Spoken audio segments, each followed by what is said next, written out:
자, 오늘 하나님 말씀은 사사기 6장 11절로 18절입니다.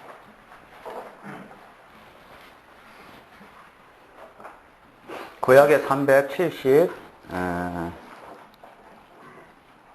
370페이지죠. 구약의 370페이지 11절로 18절. 다 찾았으면 제가 먼저 교독합니다. 여호와의 사자가 아비에셀 사람 요아스에 속한 오브라에 이르러 상수리나무 아래 앉으니라.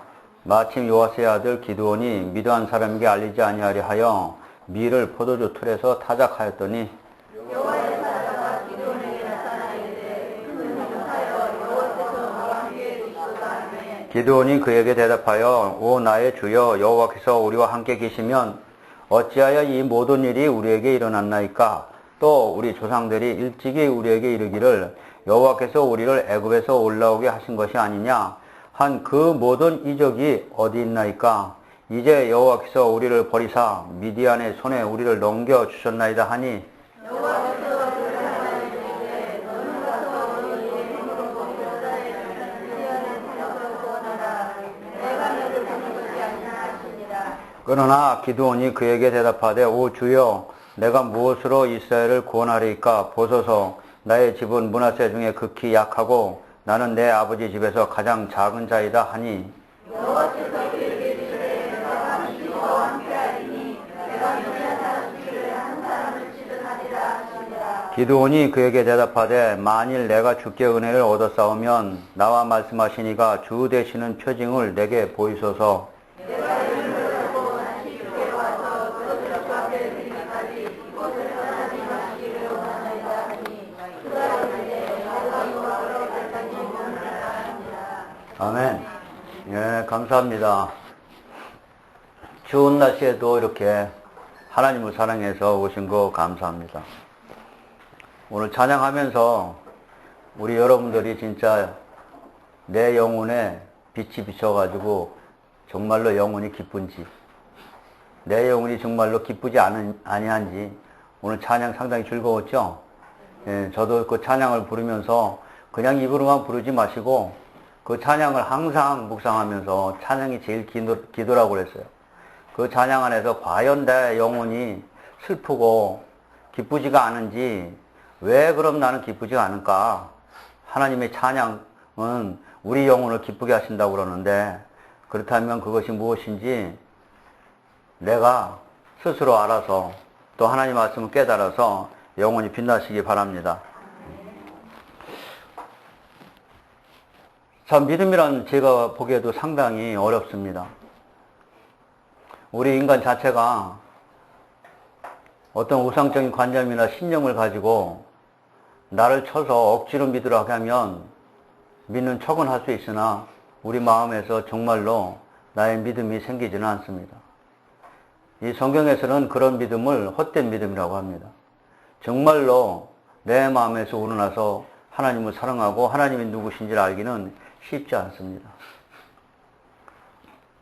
이 믿음은 어떤 이 인간의 지식이나 어떤 지혜나 어떤 철학적이고 어떤 논리적인 것이 증명이 돼서 이것이 과연 믿음이라 하고 보여줄 방법이 없습니다. 이 믿음은 허공을 치는 것처럼 우리에게 보이지 않습니다. 그러나 이 믿음 있는 사람들은 무엇인가 붙잡고 그것을 단단히 붙잡고 일어서는 그런 사람입니다. 그 보이지 않는 믿음을 믿는 것은 믿는 척은 할 수 있지만 정말 어렵습니다. 저 자신도 지도자가 돼가지고 많은 성도들에게 많은 사람들에게 믿음을 키우라고 믿음을 보이라고 많은 말을 하지만 그 말씀할 때마다 제 자신이 뜨끔합니다. 저 자신은 솔직히 여기서 큰 믿음이 없는 것 같거든요. 그러나 그럼에도 저는 한 가지 위로 받는 것은 하나님이 나를 붙드시고 하나님이 나를 이끄시고 나는 믿음을 향해 지금 가고 있다는 사실, 그것이 나한테는 위로가 됩니다. 믿음 있다고 자랑하면 우리 모두가 아마 교만일 겁니다. 믿음은 보이지 않기 때문에 누구도 자랑할 수 없는 것이죠. 그만큼 이 어려운 믿음을 우리는 오늘 본문을 통해서 과연 기도원을 통해서 우리에게 하나님이 계시하는 바가 무엇인지 살펴보고자 합니다. 자, 오늘 6장 11절 봅니다. 여호와의 사자가 아비에셀 사람 요아스에 속한 오브라에 이르러 상수리 나무 아래에 앉았습니다. 마침 요아스의 아들 기드온이 미드안 사람에게 알리지 아니하려 하여 밀을 포도주 틀에서 타작하고 있었습니다. 이것은 무슨 얘기냐면은 이미 이 사사기 시대가 오기 전에 바로 사사기 전에 우리가 이어졌시 엘리 제사장이 여호수아에 의해서 정복을 줬는데 그 땅을 지키지 못했습니다. 그래서 거기서 오히려 그 7 족속에게 쫓겨나가죠. 쫓겨나가고 나서 드디어 그들에게 잡혔습니다. 잡혀가지고 여호수아가 살아있을 동안은 함께 함으로써 그들을 정복할 수 있었는데 여호수아가 죽고 나서 그들은 지도자가 잘못되는 바람에 그들은 오히려 사단에게 잡혔습니다. 그래서 지금 기드온은 너무나 하나님을 믿는 신앙이 있었지만 자기가 1년 내내 농사지은 곡식을 빼앗길까 봐 몰래 상수리 나무 아래서 미디안에게 들키지 않으려고 타작을 하고 있는 모습입니다. 과연 우리의 모습, 이 모습을 가지고 우리도 나 자신을 살펴봅니다. 우리 자신도 이 두려움 때문에 사단의 적을 물리치지 못하고 기드온처럼 과연 숨어서 벌벌 떨고 있지는 않은지. 그럼 기드온은 왜 하나님을 알면서도 하나님의 백성이면서도 그는 상수리 나무 아래서 모든 것을 빼앗길까 봐 숨어서 지금 곡식을 베고 있는 장면이 우리 지금 하나님의 백성들 똑같습니다. 과연 믿음이란 무언가? 믿음이 나한테 있을 때는 모든 것이 두렵고 떨리면서 헤쳐나갈 수 있습니다. 그러나 믿음이 없으면 지금처럼 숨어서 무서워서 두려워서 그러면서 우리는 하나님을 향해 가는 마음이 아닌지 생각해 봅니다. 근데 그런 상황에 있을 때 하나님은 기드온을 내버두지 않고 12절에서 나타나십니다. 여호와의 사자가 기드온에게 나타나 이르되 큰 용사여 여호와께서 너와 함께 계시도다. 자, 중요한 단어입니다. 여호와께서 너와 함께 계시다고 합니다. 이 함께 계시다는 정체성을 우리가 모르면 기드온처럼 항상 벌벌 떨고 두려워서 숨어서 지내고 있습니다. 그랬더니 13절입니다. 기드온이 그에게 대답하되 오 나의 주여 여호와께서 우리와 함께 계시면 어찌하여 이 모든 일이 우리에게 일어났나이까 합니다. 그렇습니다. 하나님은 전능하시고 애굽에서 우리를 이 광야에서부터 여기까지 엄청난 표적과 이적을 통해서 이끌어 오신 그 능력은 어디 갔느냐는 얘기예요. 그 능력으로 아멜렉을 물리치고 모든 7 족속을 헷 족속, 아모니 족속, 여호수아가 하나님과 함께하면서 모든 족속을 물리쳤는데 지금은 그 반대 형상이 있습니다. 그때 하나님은 누구고 지금의 하나님은 누구냐는 것이죠. 우리도 우리 일상에서 제일 좋을 때는 하나님이 살아계시고 하나님께 영광을 돌리고 하나님의 사랑에 눈물을 흘리고 하나님이 살아계신 것을 아는 것 같습니다. 그러나 우리가 조금만 불편하고 나의 생활이 어려워지면 지금 기드온처럼 그 하나님은 어디 갔느냐고 외칩니다. 지금 그것이 어찌하여입니다. 어찌하여 이 모든 일이 우리에게 일어났느냐 이죠. 우리는 이 해결책을 찾아야겠습니다. 이 해결책을 찾지 못하면 우리도 역시 기드온처럼 매일 바위 틈에 숨어서 상수리 나무 밑에 앉아서 숨어서 두렵고 떨리는 마음으로 지내야 하느냐 이거죠. 중요한 것은 하나님이 함께 하신다고 생각하면서도 어째서 나한테 이런 일이 벌어졌느냐는 얘기죠. 그것은 지금 이제 하나님이 해결하려고 지금 오셨습니다. 그러면서 우리 조상들이 일찍이 우리에게 이르기를 여호와께서 우리를 애굽에서 올라오게 하신 것이 아니냐 한 그 모든 이적이 어디 있느냐는 거죠. 이제 여호와께서 우리를 버리사 미디안의 손에 우리를 넘겨주셨다고. 그러니까 하나님이 왜 우리를 버렸습니까? 왜 함께하지 않는 거냐? 만약에 하나님이 함께하는 능력과 기적은 내가 알고 있습니다. 충분히 우리 조상들이 애굽에서 홍해강을 가르고 구름 기둥과 불 기둥으로 인도한 모든 표적과 이적을 보았는데 그 이적이 왜 나한테는 일어나지 않느냐는 것이죠. 그랬더니 14절 여호와께서 그를 향하여 이르시되 너는 가서 이 너의 힘으로 이스라엘을 미디안 손에서 구원하라. 내가 너를 보낸 것이 아니냐 하시며 그런 내가 너와 함께하는 모습을 이제 보여주겠다. 이제는 네가 숨어서 살지만 어떻게 하면 네가 승리하는 길을 내가 너한테 보여주겠다. 그러면서 용기를 줍니다. 그랬더니 그는 또 15절에 그러나 기드온이 그에게 대답하되 오 주여 내가 무엇으로 이스라엘 구원하리까 보소서. 나의 집은 므낫세 중에 극히 약하고 나는 내 아버지의 집에서 가장 작은 자이다 하고 자기의 정체성을 전부 잃어버렸습니다. 하나님이 함께 하신다는 사실조차도 잊어버렸기 때문에 우리는 나는 작은 자고 나는 도저히 부족하고 나의 힘으로는 아무것도 할 수 없는데 어떻게 해서 제가 이스라엘 백성들을 구원합니까? 그러면서 하나님께 저는 도저히 못합니다. 그랬더니 16절 여호와께서 그에게 이르시되 내가 반드시 너와 함께 하리니 여기 반드시입니다. 틀림없이 내가 너와 함께 하리니 내가 미디안 사람 치기를 한 사람을 치듯 하리라. 함께 하지 않으면 절대 치지 못하고 함께 해야만이 친다. 그러나 기드온은 이제껏 하나님의 표적과 능력 다 알고 있었지만은 그것이 믿음으로는 능력을 받아들이지 못했습니다. 17절 보니까 기드온이 그에게 대답하되 만일 내가 주께 은혜를 얻었어 하면 나와 말씀하시니가 주 대신 표징 보여달라고 합니다. 그는 이제는 도저히 믿을 수가 없었어요.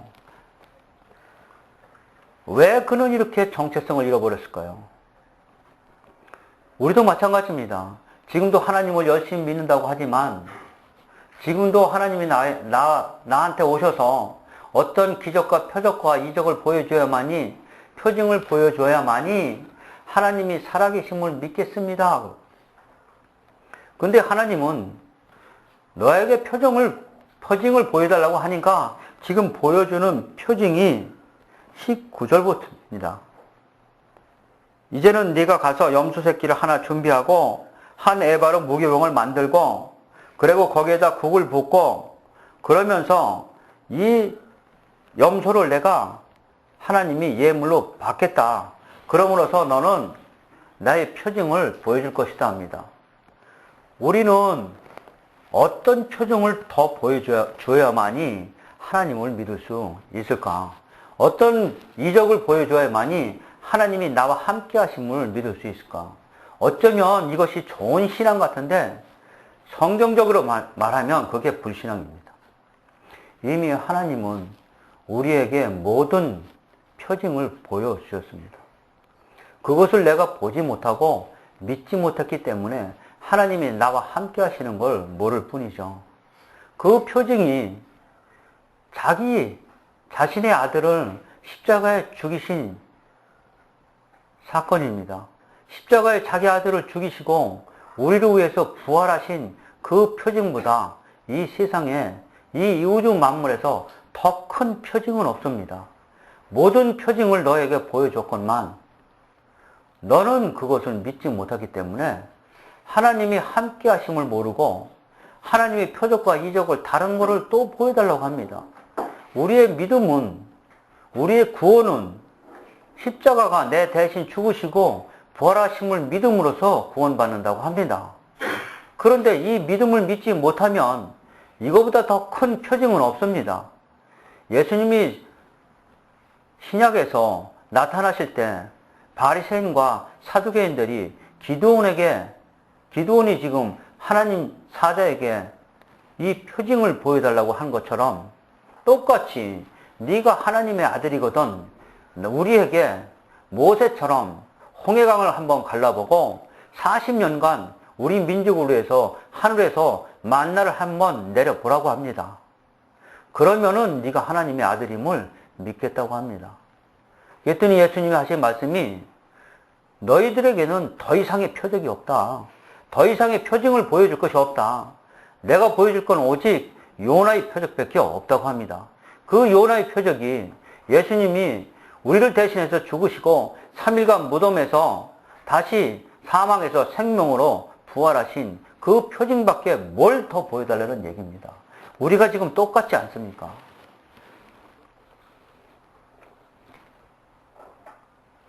이 사실을 믿는 게 믿음이고 이 사실을 믿는 게 여러분 구원입니다. 이걸 믿지 못하면 다른 표징, 다른 이적 보여달라고 합니다. 이걸 아는 사람은 하나님을 압니다. 하나님을 알기 때문에 이제는 그 아는 사람에게는 하나님이 함께 하시는 것이죠. 여러분 이 사실을 모르면 절대 하나님과 함께 할 수 없습니다. 하나님은 자신의 아들 예수님을 통해서 알 수만 있게 얼굴 보이지 않습니다. 하나님은 절대로 우리한테 나타나지 않습니다. 십자가를 통해서 하나님을 우리에게 나타나시거든요. 그럼 이 우주 만물 중에 제일 큰 표징이라고 했습니다. 이 세상에 사람이 다시 말하면 하나님이신 그분이 육신의 모습으로 오셨다 죽으시고 다시 부활한 사건 이외에 더 큰 희적을 바라시면 내가 나쁜 사람입니다. 내가 하나님을 멸시하는 자죠. 자신의 아들을 위해서 내 목숨을 위해서 오늘 찬양처럼 이 영혼을 빛나게 하신 그 하나님을 우리는 모르면 그 빛을 못 받는 겁니다. 그러므로 내 영혼은 절대 즐거워할 수 없고 기뻐할 수 없습니다. 그러나 그 큰 표징이 자신의 독생자 아들을 보내서 나에게 빛을 받은 자에게는 내 영혼이 항상 기쁩니다. 이 사실이 얼마나 중요한다고 제가 설명했어요. 이것이 믿음이고 이것이 구원이라고 저는 믿습니다. 그러나 지금 기드온은 뒤에 또 갑니다. 우리 6장 36절 봅니다. 그것도 부족해서 기드온은 다시 하나님께 묻습니다.